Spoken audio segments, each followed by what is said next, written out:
Hey everybody, and welcome to another deep dive. Today we're tackling something I think we can all relate to.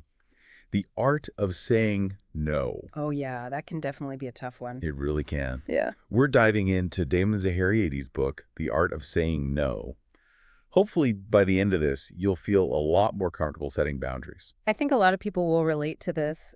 It's so easy to get stuck in that people-pleasing cycle, Yeah, saying yes when you really just want to scream no. totally. And I love how Zahariades points out that it often backfires too.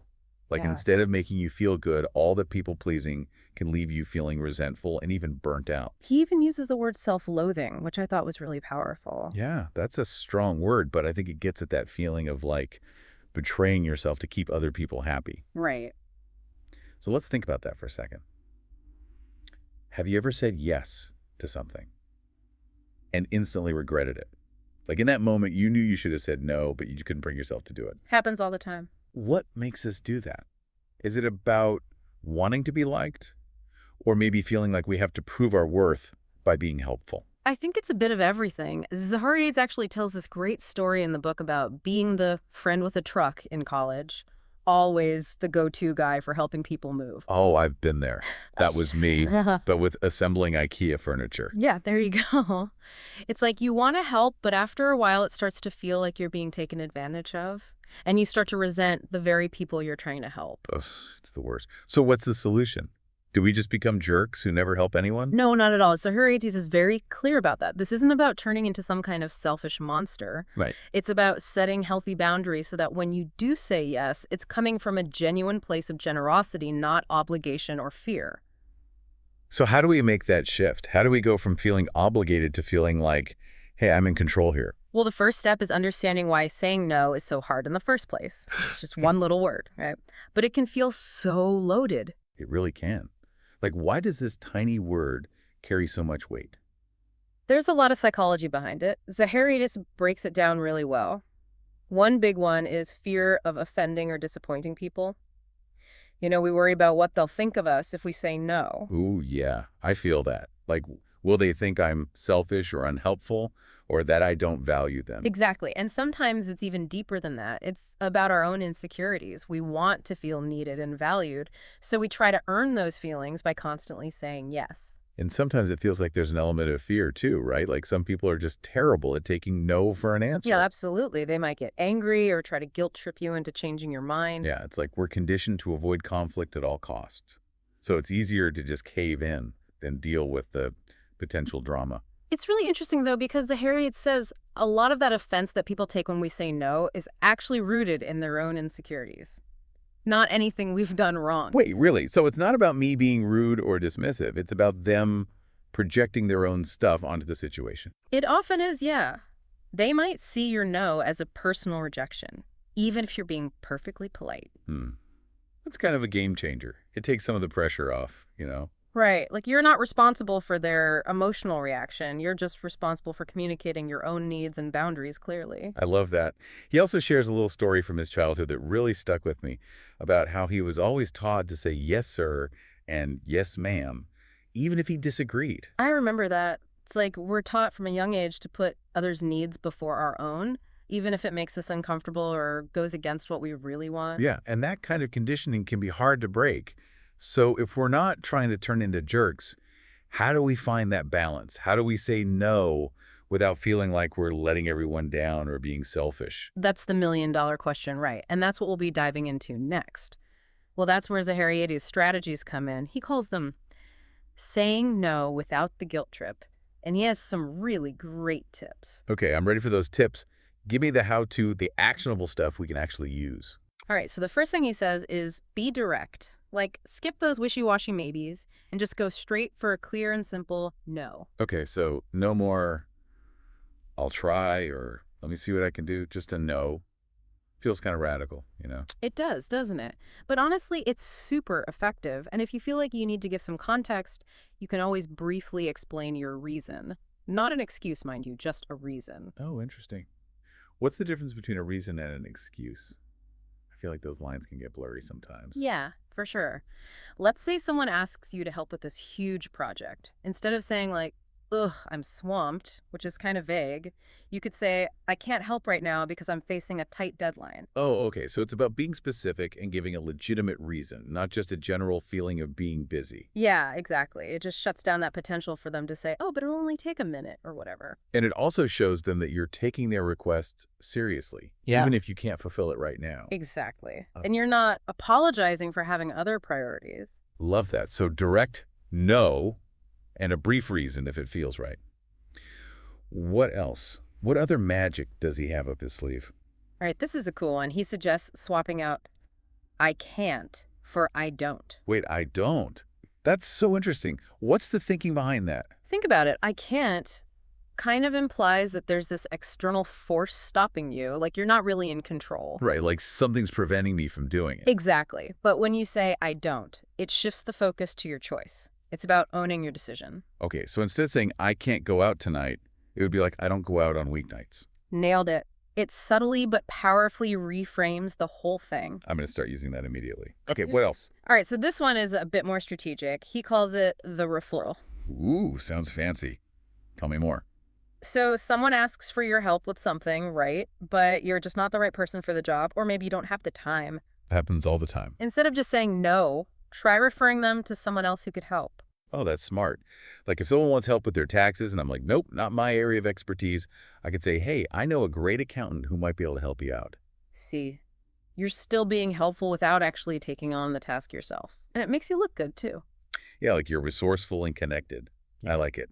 Zahariades have any good stories about this one. He does. He talks about how he got invited to a golf outing with a coworker, but he doesn't play golf at all. Ouch. Yeah, that could be awkward. Instead of just saying no, he suggested another colleague who is really into golf.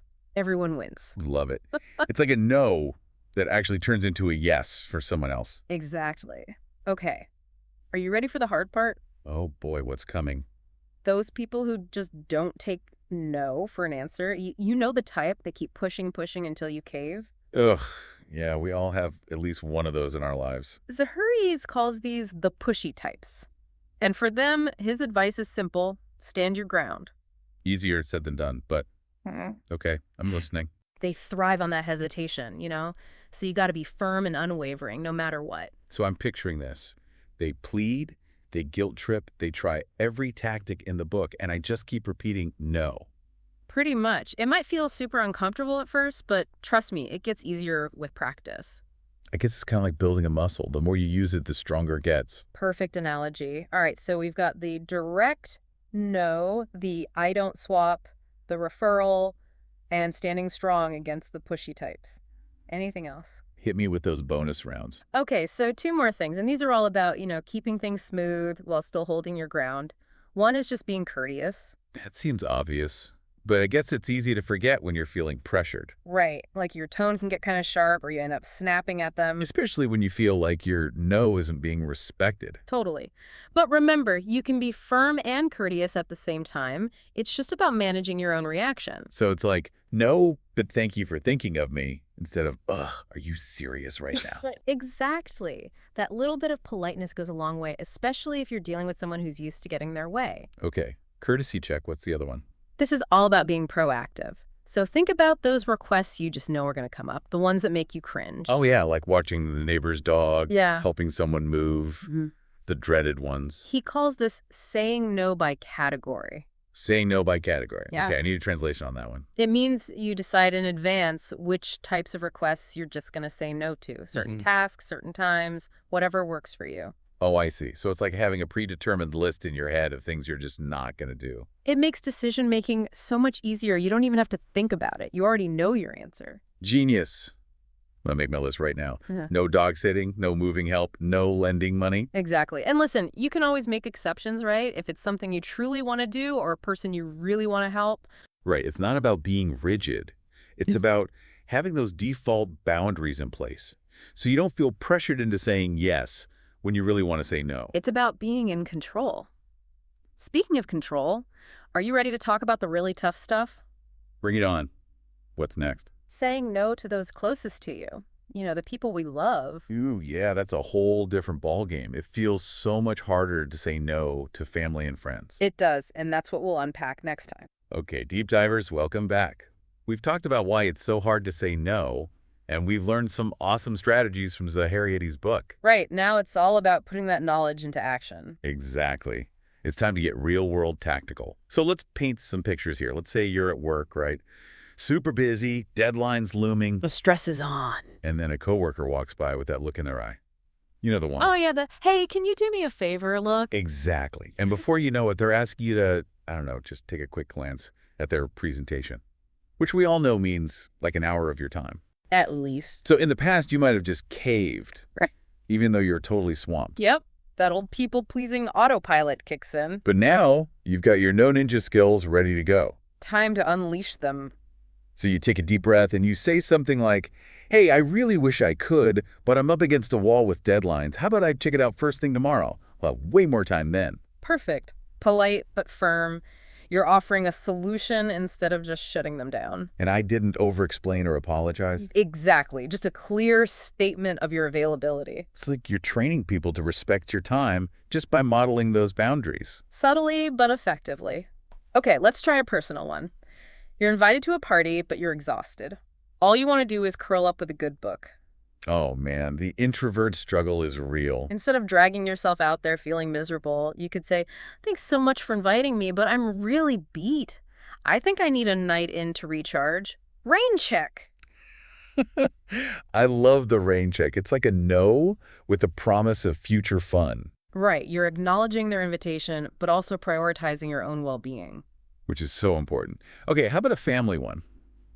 This is a tough one. Your mother-in-law calls and asks you to babysit for the entire weekend. The whole weekend. Oh boy, here we go. Family dynamics can be tricky. But you already have plans. So how do you handle that without causing a family drama? Deep breath. Remember, boundaries apply to family too. So you could say something like, we really appreciate you thinking of us, but we're already booked this weekend. I'm happy to look for another time that works, though. Maybe we can pencil something in for next month. Okay, so you're acknowledging their request, stating your unavailability, and then offering a potential alternative. Exactly. Keeps things open and positive. These no skills are like a superpower. I'm starting to see how they can work in any situation. That's the point. It's a mindset shift. Before we wrap up, I want to touch on something we talked about earlier, saying no to ourselves. Ah, the internal battle. That's a tough one. It really is. Yeah. But we talked about how resisting those instant gratification impulses is so important for reaching our long-term goals. Right. Every time you say no to that extra slice of cake or hitting the snooze button, you're saying yes to something bigger. It's like investing in your future self. Exactly. And remember those I don't statements. They're magic for this. Instead of I can't eat that, it's I don't eat that. Not I can't skip this show, but I don't watch TV past 9 p.m. Such a simple change, but so powerful. It really is. It shifts your whole perspective. Well, deep divers, we've covered a lot of ground today. We explored the reasons behind why it's hard to say no and learned a ton of strategies for setting boundaries and taking back control of our time and energy. Hopefully you're feeling empowered to try out some of these techniques in your own life. Exactly. Remember, it's a journey, not a destination. Be kind to yourself and celebrate those small wins along the way. And keep in mind, every time you honor your needs and set a healthy boundary, you're not just simplifying your life, you're also becoming a more authentic and empowered version of yourself. Beautifully said. That's all for this deep dive, folks. Until next time, may your nose be firm, your boundaries strong, and your life's filled with things that truly matter.